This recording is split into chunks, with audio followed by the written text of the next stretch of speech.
Eh, Mi nombre es Pedro Pablo Fuentes, no dejé ningún apóstol en el camino. ¿Sí? Mi esposa Susana Graciela Rodríguez, cordobesa, y tenemos 3 hijos santiagueños. Yo soy chubutense, mi esposa es cordobesa y nuestros 3 hijos son santiagueños. Acá hay una santiagueña, una por lo menos o más. Es bárbaro, ¿no? Bien, estamos viviendo en Buenos Aires hace 21 años. Estuvimos en los centros comunitarios sirviendo al Señor por varios años. Y yo fui en el año 73 hasta el 76 alumno del centro comunitario de Antacoyo, en Neuquén, hace 40 y tantos años. ¿Sí? Pero los años fueron pasando y yo estoy maravillado de la gracia de Dios en mi vida, en mi familia. ¿Qué más tenía que decir? De los libros, ¿quiere que hable? No voy a hablar de los libros, vayan, véanlos y cómprenlos. Saben que traíamos 2 cajas de libros, una para Marcelo, que me encargó y me venía bien cerradita, sellada, diría el tío Mario Mulki, cerrada, sellada y lacrada. Sí. Pero fuimos con la otra caja a Pichitraful y allá el equipo de los alumnos, estudiantes, los equipantes, hicieron presa de la caja esa y la vaciaron, así que me quedé sin libros para acá. Así que Marcelo gentilmente dijo: abrí la que trajiste para mí, que los hermanos lleven, yo ya lo pagué. No, tranquilos. Todavía no lo pago, así que van a tener que pagar ustedes. Bien, tenemos unos libros. Hace ya 17, casi 18 años, Dios abrió una puerta para que comenzara a escribir, y la verdad es que me sorprende siempre. El Señor siempre nos sorprende, pero la forma en que comencé a escribir, digo comenzamos porque en realidad es un proyecto familiar. Tenemos una editorial, se llama Sembrar Ediciones Cristianas, y todo comenzó cuando en una oportunidad yo fui a dar una conferencia a una iglesia en Santiago del Estero, creo que era calle Andes, ¿sí? ¿Está la santiagueña aquí o no? O no está, entonces voy a contar varios chistes santiagueños. Entonces fui a hablar y saben que cuando terminó la conferencia me esperaba al final de la iglesia un anciano mayor, don Enrique Bajús, el padre de Henry Bajús, y me saluda el hombre, muy cortés, cordial, amoroso. Pero miren lo que me dijo este hombre: disculpe hermano, ¿usted tiene escrito esto? Y yo, haciéndome el canchero, tenía menos de 30 años, le digo: no, yo tengo los apuntes en la misma Biblia. Porque como éramos muy admiradores de Mario Mulki, él hablaba con la Biblia y sin ninguna papeleta. Entonces todos queríamos imitarle, así que no hacíamos apuntes. Y entonces yo le digo: no tengo apuntes. Me dice: ¿sabe hermano? Esto nadie lo grabó, y los que escuchamos esto fuimos 150 personas, y se lo va a llevar el viento esto. Y lo que usted dijo hoy es algo que Dios le ha dado, por lo tanto no es suyo, es de Dios y es para el pueblo, y usted no tiene derecho a guardarlo. Y claro, yo me empecé a poner rojo, no me pongo porque no me da el color, me pongo violeta. Yo ahí tenía que reírse. Y le digo: sí, bueno, no, sí, bueno, no, usted lo tiene que escribir y publicar. Bueno, está bien, le dije yo, y me fui. Y pasaron 2 años y Luis Imulki, otro misionero santiagueño: Pedro, tienes que escribir esto. Así hablan ellos los santiagueños, ¿vieron? Le digo: ¿por qué? Sí, me dice. Y le digo: mira, esto mismo me dijo don Enrique Bajús hace 2 años. Así que así fue que yo comencé y escribí el primer libro, que se llama Podemos Triunfar, un excelente libro. Un libro que Dios me permitió escribir sobre los personajes del Antiguo Testamento. ¿Alguien lo leyó ese, Podemos Triunfar? Ustedes son gente de éxito. Muy bien. Y yo pensé que ese era el único libro que iba a escribir para conformar a don Rico Bajús y a Luisi. Pero después Dios abrió una puerta extraordinaria, única. Yo me pasaría mucho tiempo hablando de Sembrar Ediciones porque fue una obra de Dios. Cuando yo escribí ese libro, se lo voy a contar rapidito y cortito, juntamos dinero entre 10 hermanos y pagamos la impresión. Y lo que sacamos de la venta de ese libro lo ofrendamos a los centros comunitarios. Y después de 2 o 3 meses de haber sacado el libro, vino un hermano a mi oficina. Yo era vicedirector del colegio secundario, del colegio primario de SEA en Villarreal, y vino el hermano con el libro Podemos Dibujar en la mano y me dice: ¿vos escribiste esto? Cuando dijo así, digo, ¿qué habré puesto? Dije, ¿qué encontró? Sí, le digo, ¿por qué? ¿Cómo lo pagaste? Casi le digo, ¿qué te importa? Pero por respeto le dije, bueno, mirá, 10 amigos. Mirá, me dice, yo voy a pagar tu próximo libro. No busques amigos. Pero este libro me hizo tanto bien que creo que tenés que escribir un segundo libro. Y yo voy a pagar la impresión. Y vos después, cuando vendés el libro, me devolvés lo que yo puse y el resto hace lo que quieras.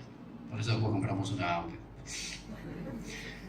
Yo volví a mi casa y le dije a mi esposa, mirá lo que me dijo este hermano. Yo no tenía ni idea de escribir un segundo libro, ni tenía ningún tema para escribir.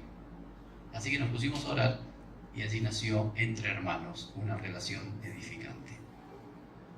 Después no le cuento más nada, pero la verdad que cada paso, sí, le voy a contar el segundo paso y ahí termino. Mi esposa dice, no aguanta. Cuando sacamos el segundo libro, el imprentero me llama, un hombre mayor, ahora está con el Señor, ya tenía unos casi 70 años él, y me dice, Pedro, cuando escribiste el primer libro, viniste y lo pagaste al contado y te lo llevaste. Yo me quedé sorprendido porque pocas veces un autor desconocido como vos, así me hablaba el viejito, no tenía ningún problema, ¿sí? Desconocido como vos, pagan sus libros al contado. Normalmente me dejan algo y después, dice, y a veces hasta ni pagan. Pero vos pagaste y te fuiste. Cada uno no sabía que yo había juntado la plata con 10 sátrapas de mis amigos. Y la segunda vez me sorprendió más, porque cuando vos mandaste, en esa época se mandaba el CD, el DVD, vino alguien y me dejó el cheque del libro antes que yo lo imprima, cosa que nunca me pasó en estos 40 o 50 años de imprentero que tengo, que alguien me pague un libro antes que el libro se imprima. Así que me estoy sorprendidísimo. Contame, ¿qué es lo que pasa acá? Entonces yo le cuento la historia de los 10 amigos, de los 10 leprosos, y le cuento la historia de este otro amigo, y me dice, el hombre se tira para atrás en el sillón, una oficina muy sencilla tenía. Vamos a hacer una cosa, me dice, te propongo un negocio, hagámonos socios, vos escribís, yo imprimo, cuando se vende, se paga, y si no se vende, te fundís vos y me fundo yo, ¿qué te parece? Así que seguí escribiendo. Yo vuelvo a mi casa y digo, ¡su! Cada vez que vuelvo le pone mi esposa. Digo, mira lo que me dijo Gran Charó, que escriba todo lo que Dios me dé. Y por eso yo creo que esto de los libros no es un obrar. De hecho, nosotros tenemos 3 premisas muy importantes en Sembrar Ediciones. Primero, libros cortos. Segundo, libros sencillos. El tercer vaso que me trae. No es para mí, está bien. No es para mí, no. Debe ser para que me calle. Estaba hablando de Santiago. Libros cortos, porque la gente no lee mucho. ¿Vieron esos libros así que uno los compra para que la biblioteca se vea linda, ¿vieron? ¿Sí? Libros sencillos, porque la gente no siempre entiende todo lo que lee. Y libros a bajo costo, ¿sí? El libro más caro que tenemos sale 150 pesos, ¿sí? Y hay libros de 40, de 60, ¿sí? Porque no es un negocio para nosotros, es un servicio que Dios nos ha permitido hacer. Nuestra hija siempre le gustó la corrección, así que estudió, es correctora literaria, y uno de nuestros hijos es el que hace la diagramación y la ilustración de los libros. Mi esposa administra, por eso no nos hemos fundido todavía, y yo trato de escribir, ¿sí?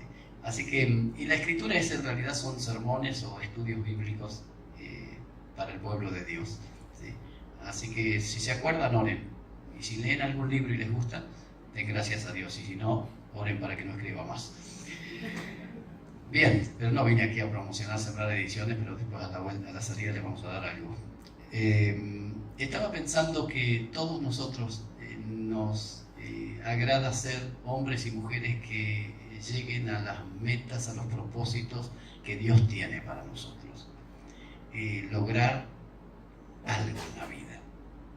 Si hay algo que nos fastidia es sentirnos frustrados, ¿sí? Y muchas cosas nos frustran en la vida. A veces nos frustran los proyectos que teníamos, que no los logramos. A veces nos frustra no haber terminado una carrera. A veces nos frustra no haber formado la familia que hubiéramos querido. Pero creo que la mayor frustración es no llegar a ser lo que Dios quiso que seamos. No que hagamos, que seamos. Y cuando somos la persona que Dios quiere que seamos, entonces podemos lograr cosas. Hagamos mucho, poco, hagamos cosas que se vean o no se vean. Si Dios está aprobando nuestra vida, lo que hacemos no tiene la mayor importancia. La mayor importancia es el obrar de Dios en nuestras vidas. Y hay un personaje que ustedes conocen y que hoy hablamos de él, que es David, el muchachito de Belén, que es llamado el dulce cantor de Israel. Yo pensé que podemos pensar, reflexionar sobre David, y vamos a llamar a este tiempo de meditación. Allá hay un reloj. ¿Hasta qué hora tengo tiempo? Yo tenía un tío que era predicador, algunos lo conocieron, don Pedro González, y él decía: a mí no me pongan un reloj cuando predico, porque siempre el reloj está hacia adelante, pónganme un calendario. Bueno, no, yo no, tranquilos.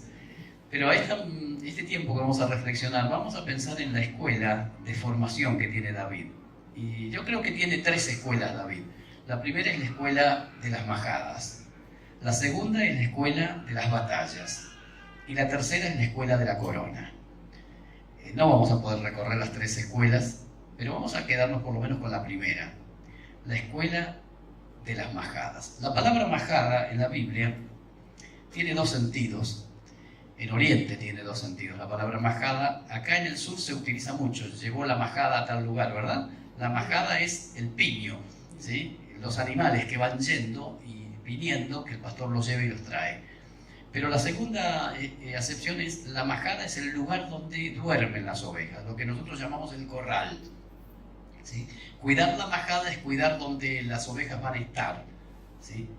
Pero para los sureños, que somos nosotros, cuidar la majada sería ir con las ovejas. Cualquiera de las 2 acepciones nos permiten ver que David era uno que estaba con la majada. Y estando con la majada, Dios le enseñó lecciones que fueron para toda la vida. Siempre nosotros pensamos en David peleando con Goliat, ¿verdad? Y nos imaginamos a ese muchachito ganando grandes batallas, porque venció a Goliat. Pero ¿dónde aprendió a vencer a Goliat? Nosotros lo vemos a David sentado en el trono, 40 años, siendo un rey extraordinario, único.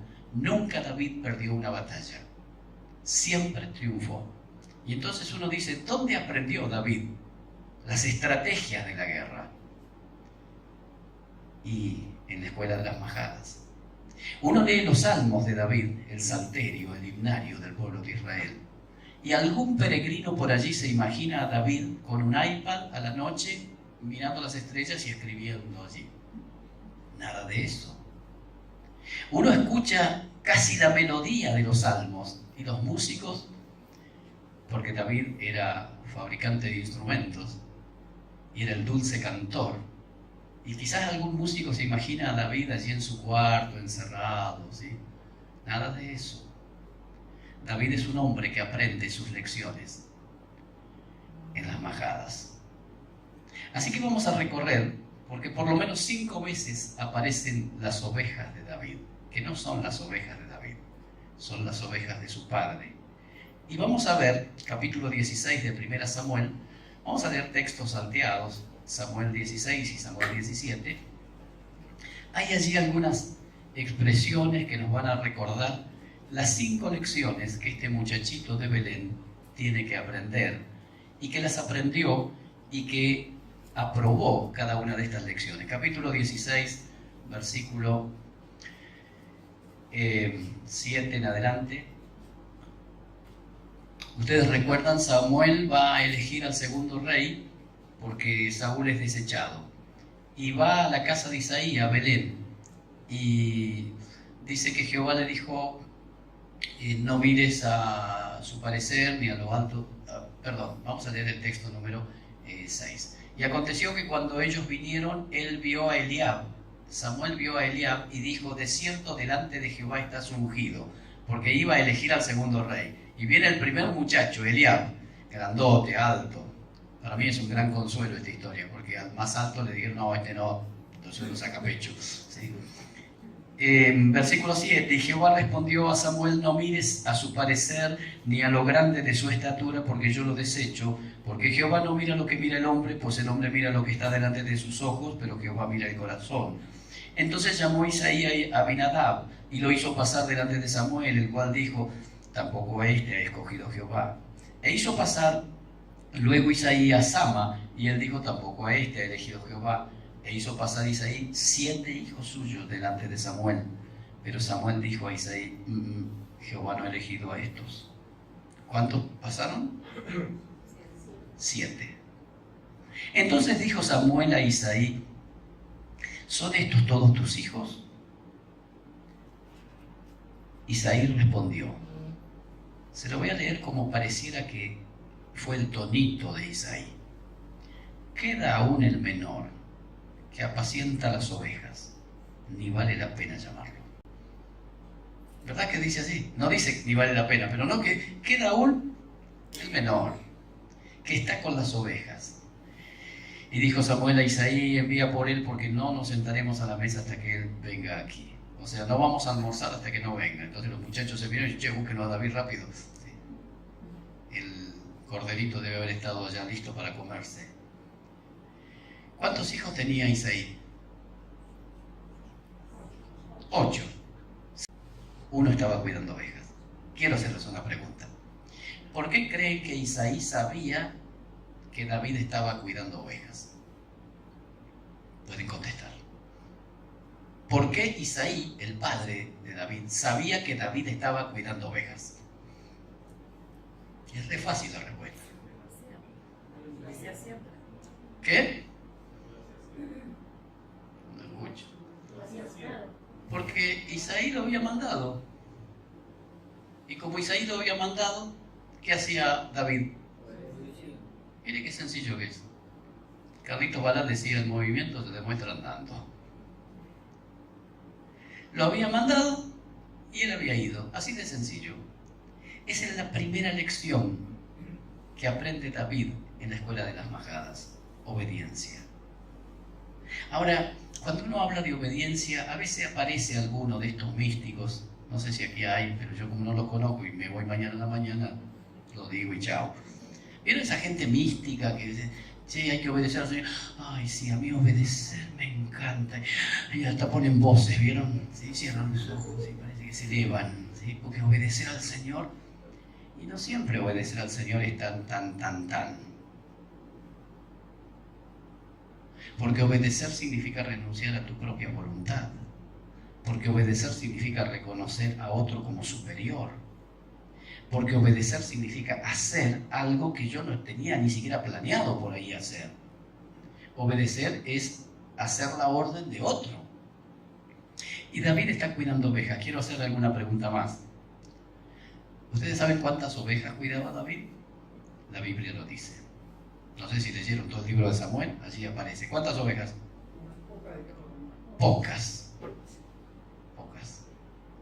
Nosotros queremos obedecer cuando es algo importante, ¿sí? Cuando es algo relevante, cuando es mucho. ¿Sí? ¿Podés limpiar esto que se cayó? Che, yo soy predicador, yo soy el líder, ¿cómo? ¿Sí? Miren, David fue a cuidar pocas ovejas. ¿De quién creen que eran las ovejas? ¿De quién creen que eran las ovejas? Dice el texto: ajenas. Las ovejas de su padre, no eran de él. Nosotros no, cuando a veces queremos hacer nuestro ministerio, decimos mi ministerio, mis discípulos, ¿verdad? Es lo mío. Y David cuidaba ovejas ajenas. Obedecer no es lo grandilocuente, ni es lo que me pertenece. Yo estoy cuidando las ovejas del Señor. Y yo hace muchos años dije una frase que me parece que la tengo que seguir recordándomela a mí mismo. A veces decimos mi discípulo, no sé si alguna vez lo dijiste. Cada uno que tiene un discípulo se lo ha sacado del Señor, se lo ha robado a Jesús. Porque los discípulos son del Señor. No son mis ovejas, no es mi iglesia. A veces la gente dice, vieron para identificarla, che, fui a la iglesia de Pedro. Si llega a ser la iglesia de Pedro, estamos sonadísimos, ¿sí? La iglesia tiene que ser la iglesia del Señor. Así que David cuidaba ovejas, cuidaba pocas, cuidaba ovejas ajenas. Y quiero hacerles una pregunta más. ¿Quién lo veía a David cuando él cuidaba ovejas? ¿Saben quién lo veía? Nadie. Y para colmo, David no lo tengo aquí, pero no tenía el celu. ¿Te imaginas a David cuidando la oveja y abrazado a una oveja? La selfie. Y va por Facebook, y va por Twitter, y abajito pone retuitear hasta que todos sepan que estoy cuidando ovejas. ¿Vieron que esa onda tenemos? Aquí visitando a los hermanos. Toma, sacame una foto suya y la ponemos. Y hacemos de lo que nosotros hacemos la cosa importante que los otros tienen que enterarse, comiendo una manzana. ¿A quién le importa? De viaje. Yo me voy, así que digo, total.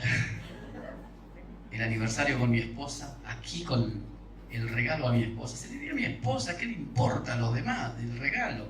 Te amo, mi amor, y la tengo todos los días, decíselo. Pero a nosotros nos gusta la publicidad, el publicarlo, que otros sepan. David es un muchachito que cuida ovejas, que toca el arpa, que ensaya con la onda y que nadie lo ve. Y que no le importa que nadie lo vea, porque no es importante que te vean. Siempre cuento algo que me avergonzó mucho. Fuimos a una iglesia con mi esposa y yo prediqué, y cuando termina viene una señora y me dice, una señora muy sencilla, ay, don Pedro Fuente, por fin lo conozco. ¿Qué? Le dije yo. ¿Qué importa que me conozca o no? No, porque yo leí su libro. Está bien. Pero no es importante que usted me conozca. Es importante que Dios me conozca. Y Dios sí nos conoce. Y Él conoce nuestro pasado, y Él conoce nuestro presente y nuestro futuro, y Él conoce nuestro corazón, y Él conoce nuestra vida, nuestros fracasos, nuestras miserias, nuestras vergüenzas, nuestros anhelos, nuestro deseo de agradarle y esa lucha que tenemos. Y David era un hombre que puede decir, Señor, tú me has conocido, tú has conocido mi sentarme y mi levantarme, todos mis caminos te son conocidos. Nada hay oculto delante de él, y David sabía eso, y por eso él obedecía. Él decía, mi papá me mandó y yo voy a obedecer. Y cuando uno quiere llegar a cumplir los planes y propósitos de Dios, debe empezar por la primera lección, por la obediencia. ¿Por qué creen que fue desechado Saúl? ¿Verdad que saben por qué? Porque desobedeció. Y Dios le dijo, ciertamente el prestar atención y el obedecer es mejor que los sacrificios. Podemos tener grandes dones, mucho carisma, mucha habilidad para hablar, mucha verborragia, muchas posesiones, mucho apellido, mucha historia evangélica, pero si no obedecemos, no podremos ser aprobados. La aprobación de Dios en la vida de un hombre y de una mujer es cuando inclina su corazón y su voluntad a la voluntad de Dios. Amén. Vamos a pedir al Señor que nos ayude a ser como David, hombres y mujeres obedientes. Pero David está cuidando ovejas y lo ungen rey. Saben que David tenía entre 13 y 17 años, y cuando asumió el trono tenía 33. Así que ¿cuántos años pasaron desde que lo ungieron hasta que asumió? Entre 13 y 17, o 20. Desde que le derramaron el aceite sobre su cabellera hasta que asumió el trono, pasaron muchos años. Nosotros normalmente, ¿cuándo queremos las cosas? Los santiagueños dirían, ¡ya! ¡Ya! Pero Dios tiene sus tiempos. ¿Sí? Y David está cuidando ovejas. Y de pronto, por la desobediencia de Saúl, Dios le quita su espíritu y le envía un espíritu de locura. Y Saúl se transforma en un loco de atar. Y en esa perturbación espiritual que tiene, no sabían qué hacer con él. Y le traían yuyos para que tome, no pasaba nada. Le ponían aire acondicionado, le habían puesto así. Y nada. Y a uno de los cortesanos se le ocurre, dice: mi señor, si trajéramos a alguien que sabe tocar que toque bien el arpa, quizás cuando toca el arpa, mi señor se calma. Entonces llegó a oídos de Saúl esta propuesta. Y Saúl dice: bueno, llamen a alguien, a ver. Y miren qué interesante lo que dice aquí, capítulo 16. Versículo número 18, dice: entonces uno de los criados respondió diciendo: he aquí yo he visto a un hijo de Isaí de Belén, que sabe tocar y es valiente y vigoroso, y hombre de guerra y prudente en sus palabras, y hermoso, y Jehová está con él. Y Saúl envió mensajeros a Isaí diciendo: envíame a David tu hijo. ¿Cómo dice? El que está con las ovejas. ¿Cómo sabe Saúl que David está con las ovejas? ¿Cómo sabía Isaí que David estaba con las ovejas? Porque era obediente. Pero ¿cómo sabe Saúl? ¿Cómo llega a la corte del rey que este muchachito cuida ovejas? ¿Saben por qué? Nadie diría que yo soy futbolista, ¿verdad? Porque no me conocen. Pero yo he jugado al fútbol. Ahora hace tiempo no juego por mis rodillas. Pero nunca fui un futbolista. ¿Por qué no fui un futbolista si jugué al fútbol? Porque no me dediqué al fútbol. Una persona es reconocida por algo cuando está dedicada a eso. David no es un muchachito que va a mirar las ovejas y vuelve corriendo a casa. No es alguien que hace de vez en cuando. Lo hacía siempre. Estaba dedicado. ¿Qué significa estar dedicado? Es que hacía la tarea siempre, la hacía con diligencia, la hacía bien. Y este que cuidaba ovejas ahora es llamado para la corte del rey. Dice el proverbio, está en santiagueño ese proverbio. Le digo dónde está. Está en 22-29 y dice así en la versión 60. ¿Has visto hombre solícito en su trabajo? Delante de los reyes estará, no estará delante de los de baja condición. ¿Has visto hombre solícito? La palabra solícito, que en el Nuevo Testamento aparece varias veces, es sinónimo de diligente. La palabra diligencia significa hacer las cosas con prontitud. No significa hacer las cosas apurado, es con prontitud. Hacer las cosas con prontitud y hacerlas bien. Eso es diligencia. Eso es hacer las cosas con dedicación. Y sabes, cuando algo se nos encomienda, debemos hacerlo con diligencia. Debemos hacer las cosas bien. A veces hacemos las cosas más o menos. Yo estuve en un retiro de pastores en Colombia hace algunos años, en Cali, y en ese retiro estábamos en un convento católico y estábamos en las habitaciones y había de 3, de 4. A mí me tocó con un colombiano y un paraguayo, los dos pastores. Yo era pastor muy joven, creo que tenían 28 años. Y a la noche nos quedábamos conversando y contando chistes y demás. Y el pastor paraguayo, se ve que yo debo haber dicho algo que no le gustó mucho, digo, porque me dice: Pastor Fuentes, ¿es verdad que a los argentinos le dicen masomeneros? Yo me hice el tonto, que no me cuesta mucho, y le dije: ¿cómo? No entiendo. Sí, que a los argentinos le dicen masomeneros. No, le digo. Sí, vamos, me dice. ¿Sabe por qué? Él quería decírmelo a toda costa. ¿Por qué? ¿Y por qué hacen las cosas más o menos? Y a mí me dio un fastidio, pero claro, éramos todos pastores, no nos íbamos a agarrar trompadas. Entonces, bueno, hasta mañana, y me fui a dormir. Pero yo pensé, ¿no será que tienen razón? Que nosotros hacemos las cosas más o menos. Total, como decía mi suegro, esto es provisorio para siempre. A veces hacemos las cosas provisorias y las dejamos para siempre. Y a veces hacemos nuestro trabajo más o menos, y a veces hacemos el ministerio más o menos, y a veces estudiamos la Biblia más o menos, y a veces cuidamos a personas más o menos.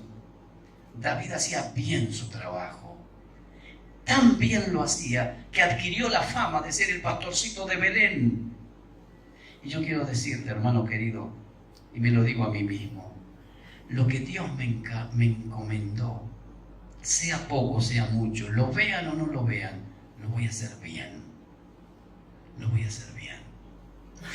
Iba un japonés mayor, abuelo ya, con su hijo que había estado viviendo en Argentina, y volvió a visitarlo, el hijo ya profesional, un hombre maduro, fue a ver a su padre, un hombre muy mayor, y salieron a caminar y recorrieron y entraron a un parque, y de pronto están caminando y van a cruzar una calle asfaltada y tenía semáforo, pero no había nadie.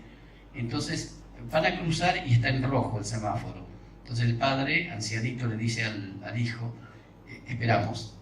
Entonces el muchacho ya grande, por respeto a su padre, con la cultura oriental, asume que van a esperar, pero no había nadie.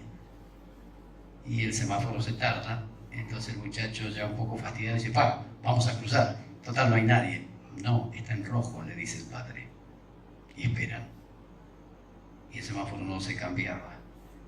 Entonces el hombre fastidiado ya, un profesional apurado con el tiempo, como buen porteño, criado acá, dice, papá, vamos a cruzar que no hay nadie, y aunque esté en rojo, y además nadie nos ve. Y el padre nos mira y dice, sí, yo me veo.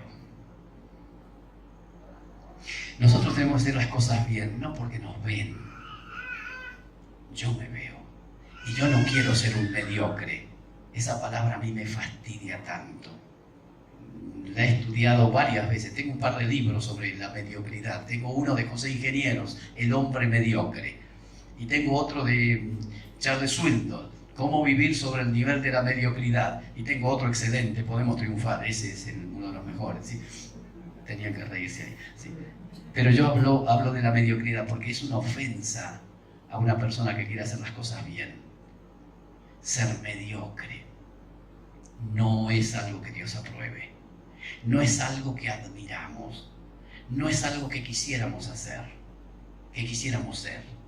David no era un mediocre, era un hombre de primera. Un hombre de primera. Tercero, vamos apurando ahora. Capítulo 17, versículo número 15. David fue a tocar el arpa y esta locura de Saúl se aquieta. Pero miren cómo dice el texto 15. Pero David había ido y vuelto dejando a Saúl. ¿Para qué había vuelto? Para apacentar las ovejas de su padre en Belén. ¿Había ido a dónde, David? A la corte, al palacio, donde estaba el rey. Y allí tocó. Y la quietud espiritual de Saúl se vio en esa primera noche que tocó, y luego otra, y pasaron 2 o 3 meses, y de pronto cuando Saúl ya estaba bien, David dice, bueno, me tengo que ir. Si hubiera sido un argentino, ¿qué creen que hace? No se va más ese tipo de ahí. Y si le dicen que se vaya, ¿saben qué hace? Se va yendo, y a medida que va caminando por el palacio para irse, va sacando tarjetas y dice, che, esta es mi tarjeta, mi mail, mi Facebook, ¿sí? Y al último, cuando ya se va, le dice, che, me quedo en un hotelcito por acá a la vuelta, cualquier cosa me llama. Nadie se quiere despegar del poder, de la cosa linda. Hace muchos años se organizó un congreso de educación en Buenos Aires, yo estaba en Periaposo, y Benito Bongarrá, que era el director, nos llamó y nos dijo que teníamos que ir. Y era un congreso de educación que se hacían, ¿saben dónde? En el Sheraton Hotel. Y yo fui, me compré un saco, una corbata, y fui. Y fue interesante porque en mi vida había entrado al Sheraton, era la primera vez, y fue la última, de aviso, ¿no? Estábamos ahí en unas mesas muy bien servidas, unos salones tremendos, y tipos vestidos de distintos colores. Unos te servían una cosa, otros te servían otra. En un momento yo quiero ir al baño, entonces lo llamo al mozo y digo, disculpa, quiero ir al baño. Sí, por acá, me dice, pase señor, venga. Y me lleva a una puerta, y ahí había otro señor parado con otro traje, de otro color, y se puede guiar al señor al baño. Sí, viene, me lleva el otro de otro color de traje, y me lleva hasta la puerta del baño, y en la puerta del baño había otro tipo con otro color de traje. El señor va a entrar al baño, sí, por acá. Hola, 3 tipos para que yo vaya al baño. Entro al baño, cierro la puerta y cuando veo, más grande que esto era el baño. Todo espejo, todo reluciente. ¿Saben qué pensé? Yo me quiero quedar acá. Esto está tan bueno. ¿Y saben qué me pasó? Me miré al espejo y yo estaba estudiando la vida de David. Y me acordé de este texto. David había ido y vuelto, dejando a Saúl para cuidar las ovejas de su padre en Belén, y me dio profunda vergüenza. Y dije, Señor, qué vergüenza, estos vidrios, estas luces me encandilan. Y me acordé de Breaposo, y dije, Señor, perdóname, donde vos me tenés es donde tengo que estar. ¿Sabes por qué? Porque Dios resiste a los soberbios y da gracia a los humildes. La palabra resistir significa, es una palabra militar que usaban los soldados romanos. Cuando venía un enemigo a tomar la ciudad, se gritaba de adentro, ¡resistan! Y resistan era, cierren las puertas. Cerrar la puerta y no dejar entrar al otro. Dios resiste a los soberbios. Dios baja las puertas y no entras a su presencia. No entras a su intimidad. Dios resiste a los soberbios. Y a veces las personas dicen, ¿por qué a mí me pasa todo? ¿Por qué Dios no me responde? ¿Por qué no siento que Dios me bendiga? Dios resiste a los soberbios y da gracia. La palabra gracia, decíamos esta mañana, es el abrir del corazón de Dios para derramar bendición. Y David es un muchacho humilde. Y Jesús nos enseñó, aprendan de mí, que soy manso y humilde de corazón. Tercera lección, primera lección, obediencia. Segunda lección, dedicación. Tercera lección, humildad. Cuarta lección, miren qué interesante que es este texto. Versículo número 17 dice, y dijo Isaías a David, su hijo, toma ahora para tus hermanos una efa de este grano tostado y estos 10 panes y llévalo pronto al campamento a tus hermanos, y estos 10 quesos de leche los llevarás al jefe de los 1000 y mira si tus hermanos están buenos y toma prenda de ellos. Habían 3 muchachos, hijos de Isaí, que estaban en la guerra. ¿Cuántos eran en total? 8. 3 están en la guerra. 1 cuida ovejas. ¿Cuántos hay en la casa? 4. Hay 4 vagonetas en la casa. Y Isaí, en lugar de mandar a uno de estos 4 para que vayan a ver a los 3 que están en la guerra, ¿a quién llama? A David. ¿Y a los otros 4? No, los otros 4 de esos tipos, ¿vieron esos vagos, haraganes, que siempre tienen? No, ahora estoy con la compu. No, ahora tengo que...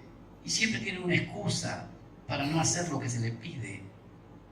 Entonces llaman a David y dice, anda David. Y David podía haber dicho, estoy cuidando ovejas, está bien que soy obediente, dedicado y humilde, pero no exageren. ¿No están los otros 4 allí? No dijo eso David. David dice, tengo que ir a ver a mis hermanos, bueno, voy a ir. Pero miren lo que dice el texto 19. Y Saúl y ellos, los muchachos, y todos los de Israel estaban en el valle de Ela peleando contra los filisteos. Se levantó pues David de mañana y dejando las ovejas abandonadas, no dice, ¿verdad? ¿Cómo dice? Dejando las ovejas al cuidado de un guarda se fue con su carga como Isaí le había mandado. Extraordinario este muchacho. Cuando el padre le dice hay que ir a ver a tus hermanos, él dice, uy, las ovejas. Cualquiera hubiera dicho, bueno, de las ovejas se encargue mi viejo, che, yo voy a ir, él me mandó, así que es cosa de él. No. David busca a alguien que se ocupe de hacer lo que él no puede hacer esos días. Y busca un guarda. Eso se llama responsabilidad. Estamos rodeados de gente irresponsable. Responsabilidad tiene que ver con la palabra respuesta. Dar respuesta de lo que se nos encomienda. David es un hombre responsable, no tira todo por la borda. Dice, bueno, esto... A veces tenemos a alguien que está encargado de un grupito de niños en la hora feliz, en la escuela dominical, y de pronto siente el llamado de ir a estudiar al seminario y sale corriendo, y esos niños no quedan a cargo de nadie. A veces tenés un ministerio, pero de pronto te invitan de otra iglesia o a la conferencia y desapareces. Toda persona responsable es responsable mientras está y también busca a alguien para que se haga responsable cuando él no está. Pero la obra que se le dio es algo importante y no la abandona. Eso es David, responsable. Pablo está escribiendo su carta a los Colosenses y es la gran carta teológica, y en un momento dice, me tengo que decir, pues no va a hacer cosa que se olvide. Díganle a Arquipo que cumpla bien el ministerio que recibió. Díganle a Arquipo que no deje de ser responsable, que se haga cargo. Así que David es obediente, dedicado, humilde, responsable. Pero vamos a cerrar con la última característica. Se hizo tarde, ¿verdad? Vamos a terminar con la última. Miren qué interesante. Porque vos decís, David mató a Goliat, qué bárbaro. Pero ¿dónde aprendió David? ¿Dónde aprendió a matar gigantes? David llega al campo de batalla y se sorprende porque hay silencio y no hay soldados. Y él dice, ¿qué pasa? Y va, estaban todos escondidos. Los 3 hermanos en primer lugar. Lo trágico era que Saúl también estaba escondido. Entonces David dice, hay algo raro.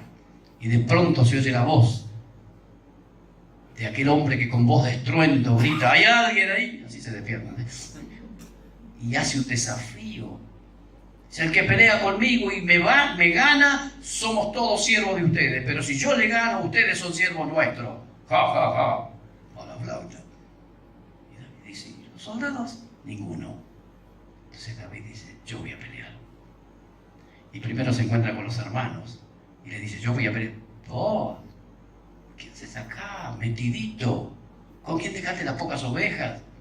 Ellos lo evalúan de acuerdo a lo que ellos son.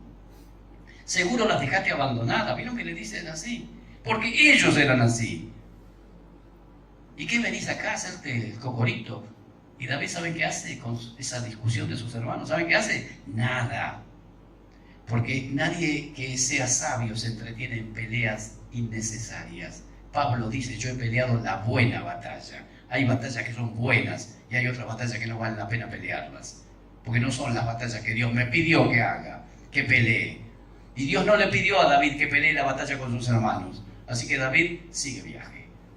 Y ahora se encuentra a Saúl, porque le dicen a Saúl, hay alguien que quiere pelear contra Goliat. ¿En serio hay alguien? Tráiganlo, tráiganlo. Y cuando lo ve venir, está bien, llévenlo. No, espere mi señor, le dice David. Miren lo que dice. Versículo número 32. Y dijo David a Saúl, no desmaye el corazón de ninguno a causa de él. Tu siervo irá y peleará contra este filisteo.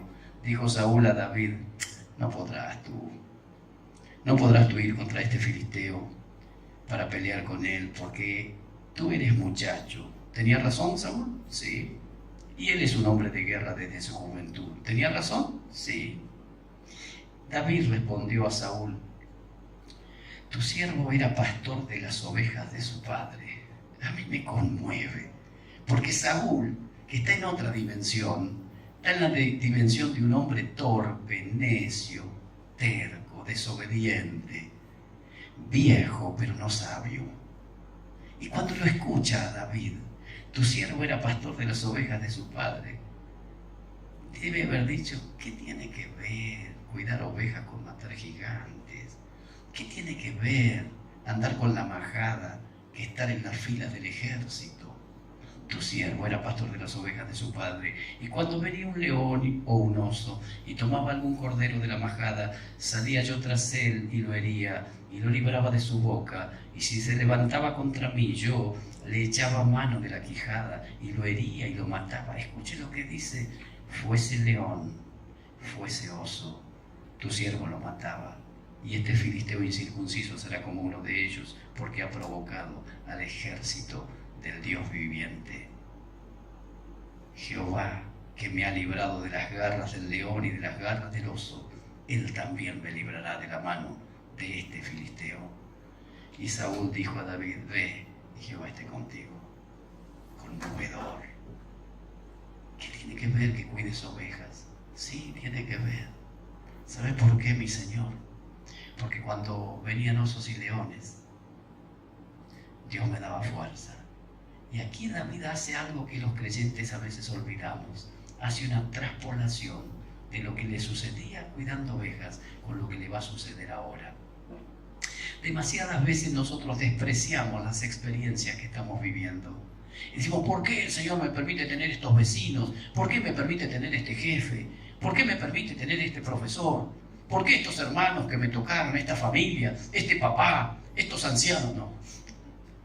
Pero a veces nosotros no nos damos cuenta que esos osos y leones que están allí son los que están trabajando, dándonos la oportunidad de ganar esas batallas para que cuando aparezca Goliat podamos vencer.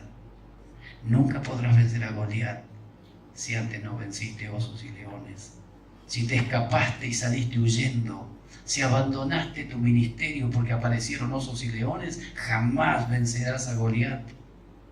Pero este muchachito de Belén, este dulce cantor de Israel, sabe que cuando está luchando con osos y leones, Dios está con él. Y ahora este grandote, gigante, inmenso, Dios está con él también. Y entonces dice: Jehová, que me libró de las garras del león y del oso, Él me librará. Nunca, nunca debemos despreciar las experiencias que nos tocan vivir. Hay veces que decimos: Señor, yo me quiero ir de acá.